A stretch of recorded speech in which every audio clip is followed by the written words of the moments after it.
My dear friends, in every difficulty lies opportunity. We are living in a world of uncertainty. Some of you may experience those dark moments like when you are parachuting at night.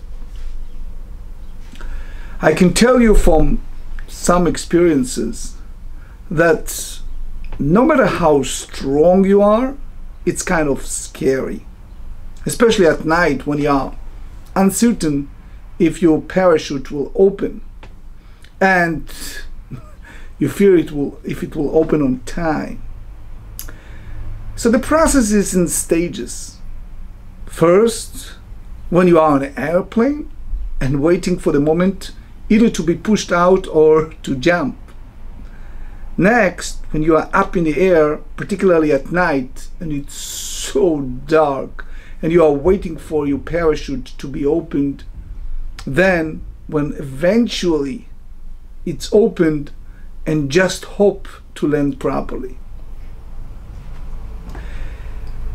I'm using it just as a metaphor to express a feeling of many people regarding the current coronavirus situation and the tremendous fear of the unknown. It's like a sign you sometimes see on stores closed for renovations. So when you see this, you understand that the owner wants to make improvements, and after the changes, the store will be reopened and things will be much better and nicer.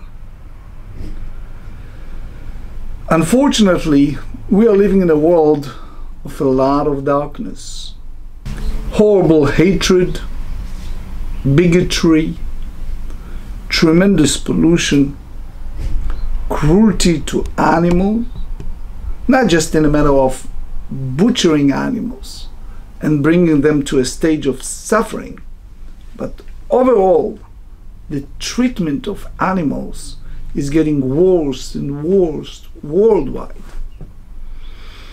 So a figurative allegory may help understand this better. Imagine you have a family, but your children don't behave the way they should. So as a parent, you try to give your kids food, money, all the materialistic things they need.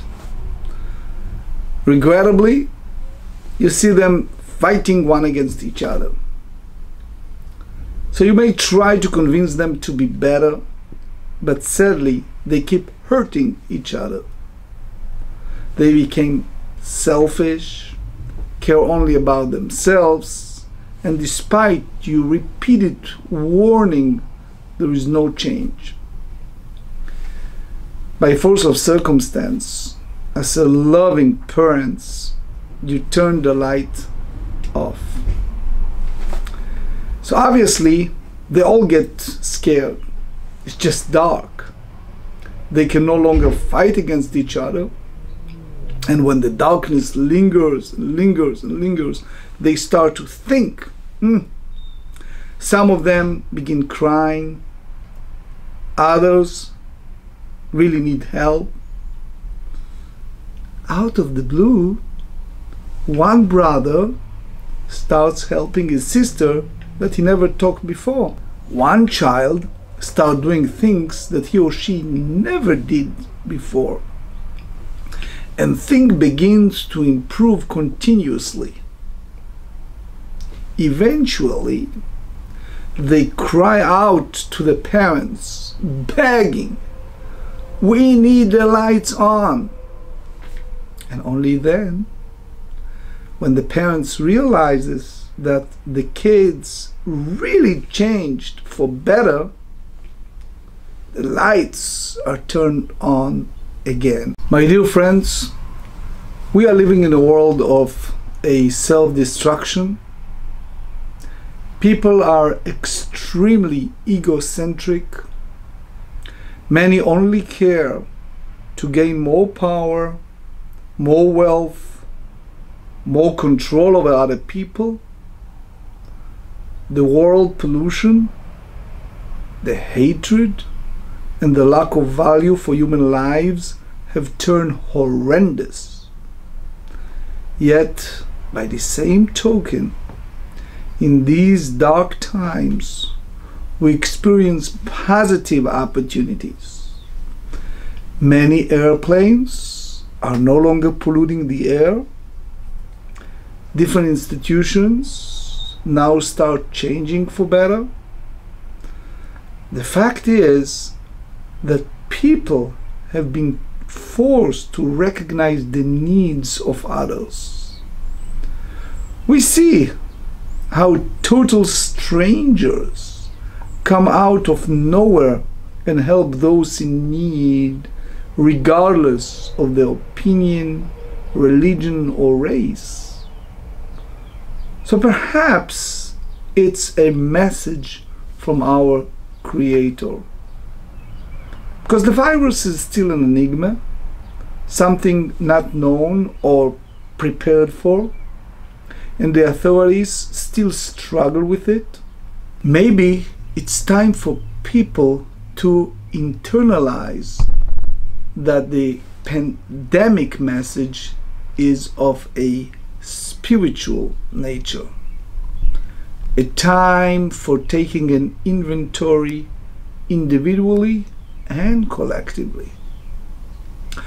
It's a time, you may call it a war, of our being in a world that desperately needs repair, tikkun olam, in order for the darkness to become light and the parachute to open and land safely. The global children must learn to treat each other in a more respectful way, including nature and animals. Because all people are children of the Creator, no matter who they are and what they are. Yes, it is currently a stressful time, but it's an overall message and opportunity for all to remember that it is in our hands, that it is all of us can help to make our world a better place to live in. So let us all pray together for global healing, love, and peace. May it happen soon, speedily in our days. Amen.